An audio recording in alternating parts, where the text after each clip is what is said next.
Thank you for listening to the Workplace Justice Podcast. I'm your host, Mahir Nisar. This podcast is dedicated to helping cater to a better society. And the one place where I believe we can all make a difference is to the workplace. When we cater to a more diverse, inclusive, and equitable workplace, we directly impact the communities we live in. And on that note, we have with us a very special guest.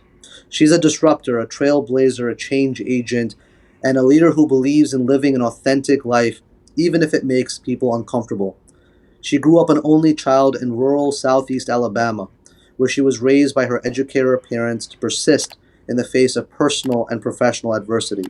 As a coach, she guides clients in areas of career development, business strategy, and diversity, equity, and inclusion. A distinguished professor and entrepreneur, her inquisitive nature contributes to her passion for educating others and sharing what she has learned via her experiences. Dr. Monica Cox, thank you so much for taking out the time to speak with us today. Thank you so much, Mahir. So good to be here. So, I want to read this quote. And, obviously, we've spoken a few times in the past, and I came across this Twitter post that you had posted a while back, this tweet.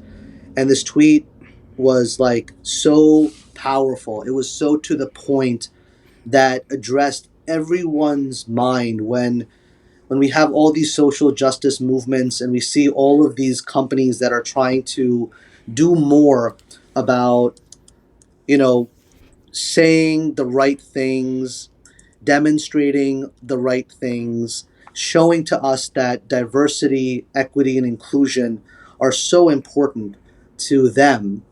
But then your quote comes out, and I feel like it's a breath of fresh air that just kind of tells us, like, what are you up to? What are you guys doing? Are you really in it to be in it, or are you putting up a show? Yep. And I want to read this quote, or rather, let me just pull this quote up because I find this quote to be amazing, and it really, I feel, defines this whole issue in many ways in terms of the efforts that all these companies are taking. So instead of showing me your diversity statement, show me your hiring data, your discrimination claim stats, your salary tables, your retention numbers, your diversity policies, and your leaders' public actions against racism and performative allyship. When you put posted that tweet, July 8th, 2021, what was the thoughts that went in to actually tweeting that? Yeah. Man, it's so funny because it's just one of those things where you Yeah. just tweet and you don't think, well, this is going to be the viral tweet. Let me just put it out there. And I think that I had written it before and it just queued back up through some type of software. And for some reason, it wasn't that I just wrote it that day. It's the fact that something may have been happening in the world. And for some reason, it picked up momentum in July 2020. Oh, So, really? Okay.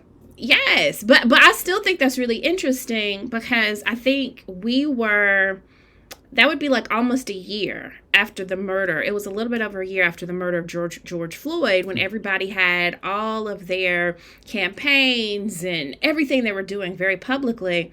And as we now know, so many of those organizations didn't even fulfill their promises. And I just think the timing was where people were saying, we thought that something was going to happen, but it's not happening. It's very performative. So I just think that was the timing. It was Yeah. the aha moment of like, oh man, nothing's different. Yeah. And I mean, as somebody that, you're also an authenticity coach, and from the perspective of being authentic and kind of catering to that thought process and actual sense of being within any environment, from wherever you're from to whomever you are, whatever defines you as a person, when you talk about diversity, equity, and inclusion and being authentic, I mean, do you feel like we're moving in the right direction, or do you feel like we're not? You know what? That's a very loaded question. So I'm just trying to see how I want to share this because Let me just use kind of an analogy. So I work as a professor, and I'll say from the education system, when the pandemic hit, we were able to move remotely in days and weeks. So everybody across every education sector, corporate America, etc., knew how to realign their workplace. But my concern is that we have known about racial inequities and a lot of things that are happening, but we don't see that same speed. We don't see people trying to change their policies or, just dismantle, so to speak. So, are we going in the right direction? I think people know what to do. So, it's kind of the window dressing, the makeup, Yeah. but the actions, the push, the move, the results, no. It's not there. You don't see it. Like, you cannot tell me one institution that is the exemplar of having made a shift over the past year and this is how you do this work. I don't see it at all. Yeah, I agree with you. I think that there might be some companies out there, but I certainly don't know of them.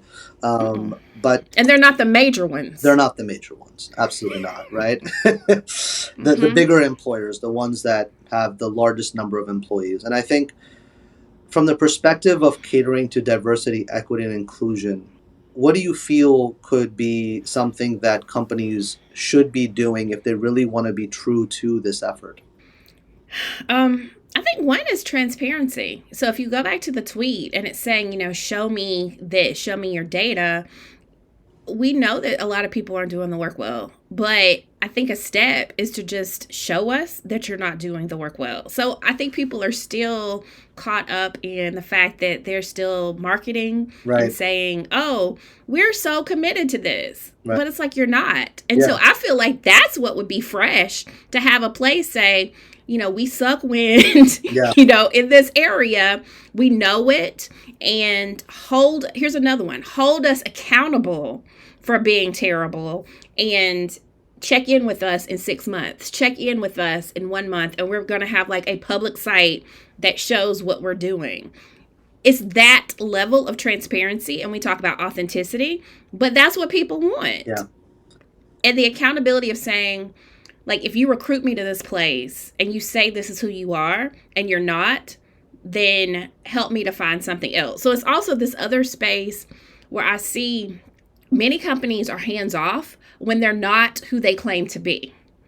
And people get in and they're just like, what's so awful? Well, it's because they put on the dog and pony show and now they're not being held accountable for the fact that they lied or misrepresented themselves. And so there's that other side where people don't own up to the fact that the environment is terrible and they're either going to do nothing about it, can't do anything about it, and they don't know anything. And one other thing I'll quickly say is I had another tweet. I guess Twitter is how I think.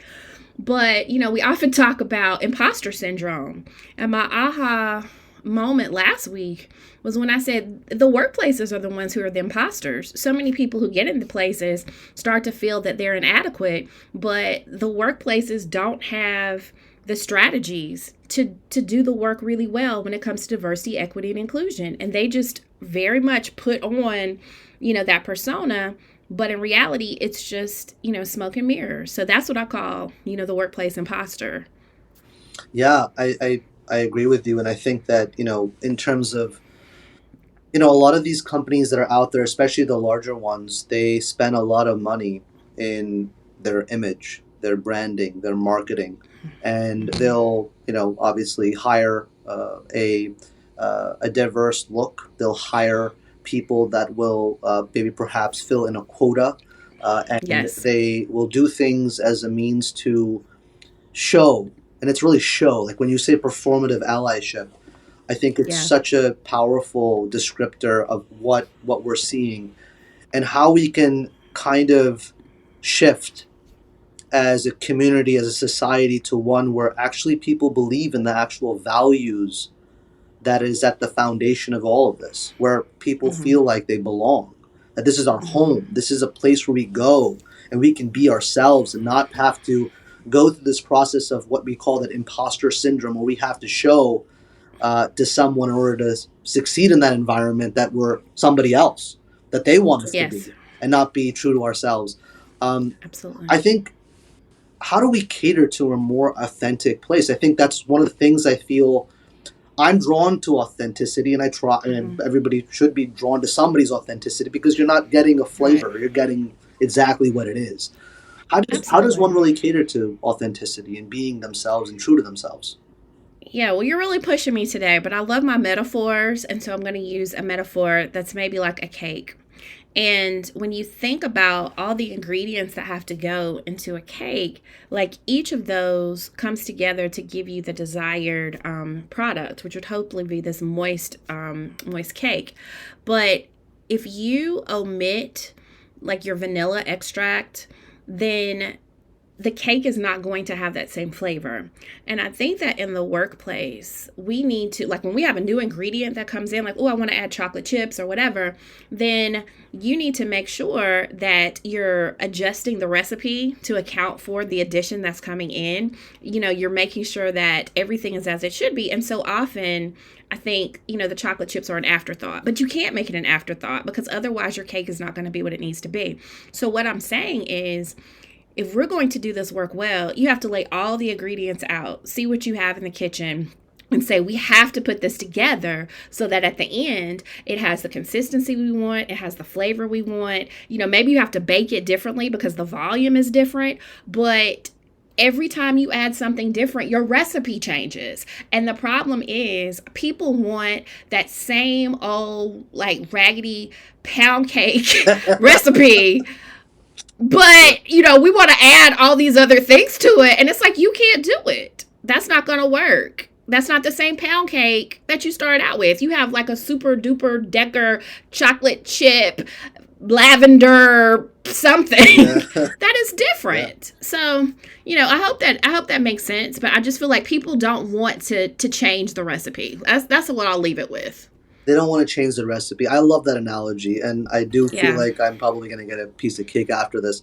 But that being said, um, I'll say this is that Yeah. I like it because I feel like you're right. People are not willing to change the recipe, and they're not Mm-hmm. willing to change what they're actually focused on trying to obtain from what they're looking to do. What are the Mm-hmm. objectives? What are the goals of doing Yeah. something? Is the goal to make ourselves look better so that people will continue to work with us, that they will continue to buy our products and services, that they'll be willing to ignore the reality of who we actually are behind this Yeah. curtain of bullshit? Like, what? Yeah. Yeah, I mean, I really like that analogy. That's beautiful. I really think it works out well. Yeah. Yeah. And one other thing I want to say is that we also talk about values. Yeah. And when you look at many organizations, they're very capitalistic. I mean, you look at how everything is established, very paternalistic, capitalistic. I mean, we have all these things. The structure is what the structure is. Right. And if you look at people who are coming in, and, I use racial equity and just differences that way. Many of us as people of color are very community based. We're very team based. We're very inclusive. It's like, together, I know that we need to work together to Yeah. make this a better place. And there's just that tension of like saying that teamwork is important and actually making sure that teamwork is important and making sure that everyone has a place in the community. And so I just tell you, it's just that tension between the very rigid structure of more greed, consumption, we're the best, and Right. competition versus inclusion, which is what is required for many people from diverse groups to have to succeed. Yeah. We need that because we're never going to win in the rigid society that was not built for us unless we code switch, unless we assimilate. And even so, many of us have visible diversity. We have things that prevent us from taking on the entire characteristic of the entity that we're entering. So you have to. I used to tell someone this, and it's so funny because now it makes me laugh. But I was in a meeting one day, and somebody asked, "How was I able to attract so many diverse candidates?"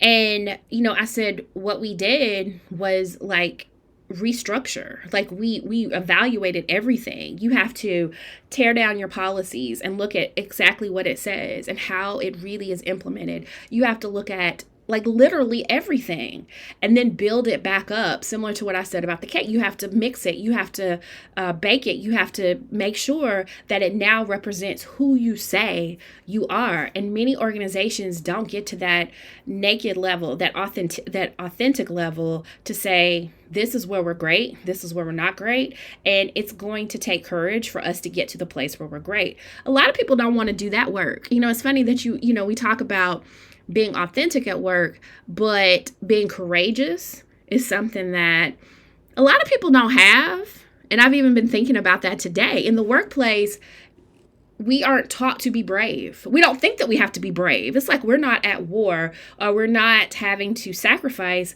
But to do this diversity, equity, and inclusion work well, you do have to be brave because you are pushing against an institution that doesn't want to move. And we are embedded in a society that also, does not value everyone, whether people want to argue with that or not. It's true. It's true. So, it's pushing against one thing, which is pushing against something else. And you will be attacked for doing this work because you are shifting the mindset of people. You are shifting that capitalistic society and who has power and who has money and who has access and who makes decisions. And that scares people. It's all about fear. It is. And in many ways at the root of this is also white supremacy. And nobody likes to ever mention it, but in reality, at the very heart of all our systemic injustice and systemic issues that we have are these institutionalized forms of racism that is an output of the actual systems that actually have been nurtured over the years. And until we actually address these things, until we actually make changes to them, just like when we talk about the cake, we got to take into account all of these ingredients. And we need to also focus on what is the objective of what we're actually looking to create. Are we looking to create this robust cake that everybody will love and enjoy and feel like when they take a bite of it, that it's like they've just hit magic? Like it should be something for everyone. And it's not, right? Some people find it to be death. Like it's just horrible. And I don't know how one can really change systems and change environments unless we have an acknowledgement of these value issues. Absolutely. Like I have this product in my store, my Dr. Monica Cox store, and I just wrote out 50 ways to stop playing diversity. And one of the ways is to get to the root of oppression. Whenever you are in an organization, you have to get to what has oppressed people historically. Why are we not attracting women? Why are we not attracting women of color? People of color. And I think many organizations can't confront that. And I want to just reference this book. I told you about this book that is still lingering with me. We talked about it on a live, but it was the post-traumatic slave syndrome book. And the reason that it was interesting to me, it's by Dr. Joy McGrew, is because as a Black woman, I have been reading more about, the history of Black women in the United States. And, it talked about how, like, during slavery, young women who were, Black women who were like as young as like 12 years old, maybe even younger, were given to guests, for the guest pleasure. And they had no choice. And when you think about the history of that, when you think about someone of your race and gender being property to the point that they didn't even have control of their body, and that is the history, then over time, you can say you're progressive all you want.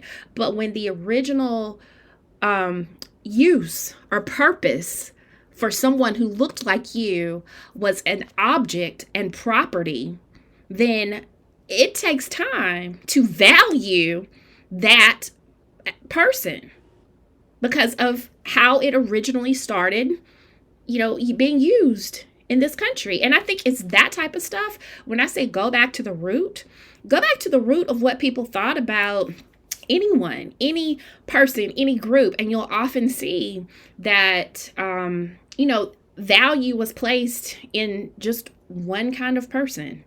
And the rest of the people in this country have had to fight to say, I deserve to have the full rights and privileges of voting, of, using my body, of the law, of everything. Like, you think it's literal, but it's not. It has been a fight to say, I deserve to vote.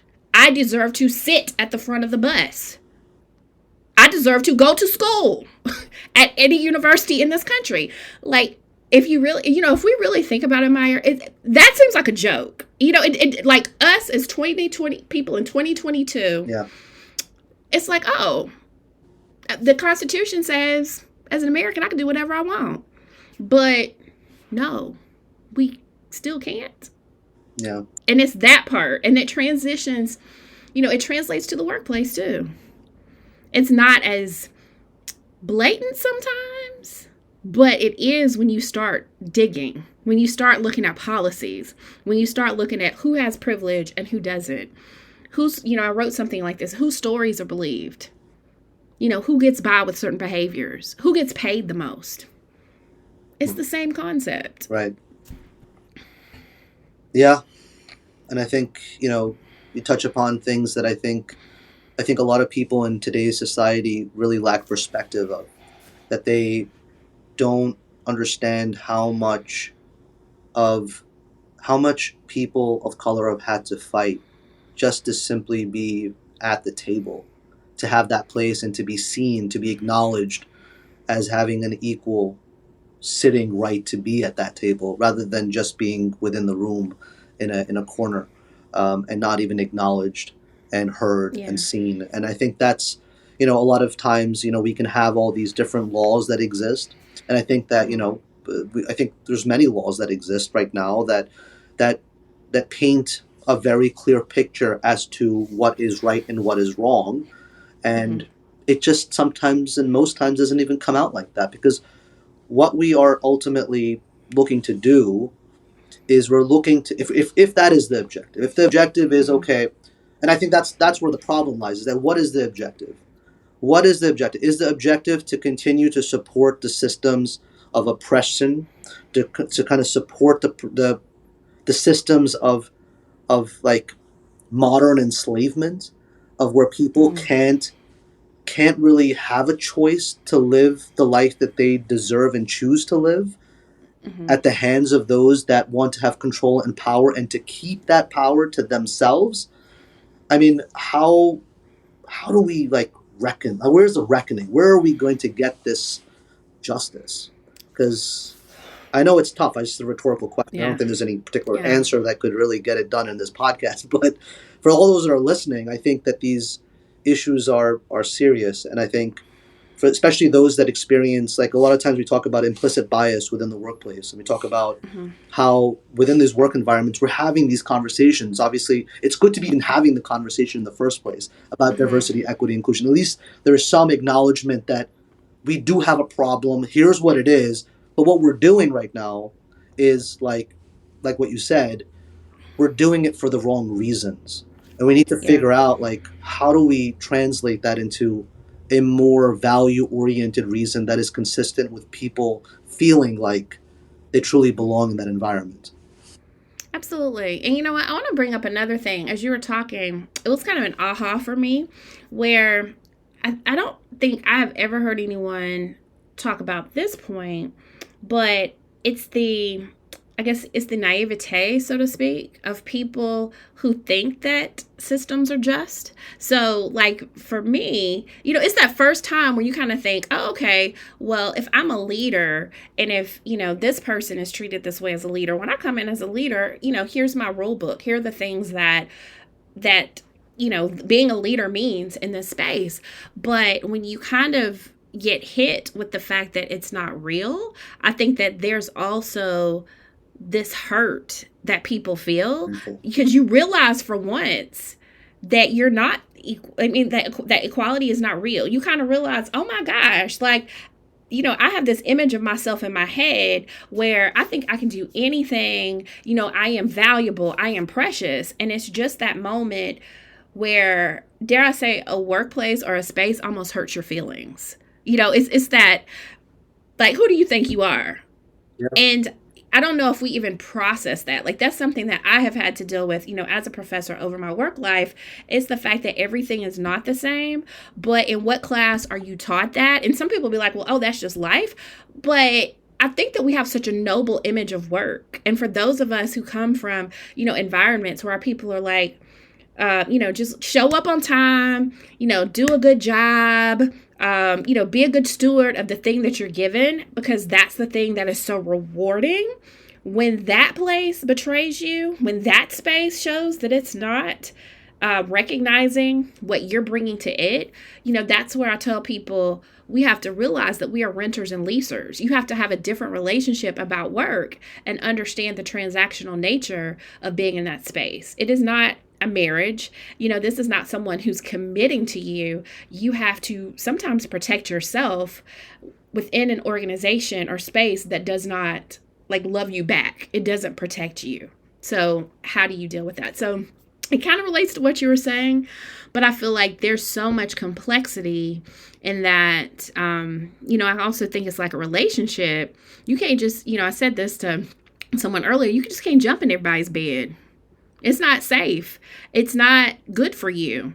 And so often we just think that we can, kind of just go because we have skills, but you have to really date your organization, look at what's in the closet, look at what's happening, look at them with the makeup off and listen to it, believe it when you see what you see, because anyone and everyone really is in the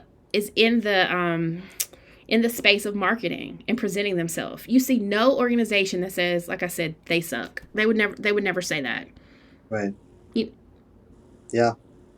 They wouldn't. And they're always trying to cover up when it looks like they suck.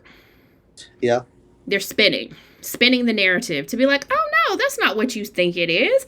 That person's wrong. Like, this is who we are. And it's that, thinking about what I said earlier about authenticity, sometimes you just have to come out and say, we suck. We did it wrong. We got it wrong. Yeah. We're terrible. People can respect you for that. They can. They certainly can. I think at the core of this is ultimately the truth, right? It's the what we're all fighting for in terms of justice or, these systems that exist, is that, are we really living a life that's true, not just to us, but is the environment that exists also true to us as well?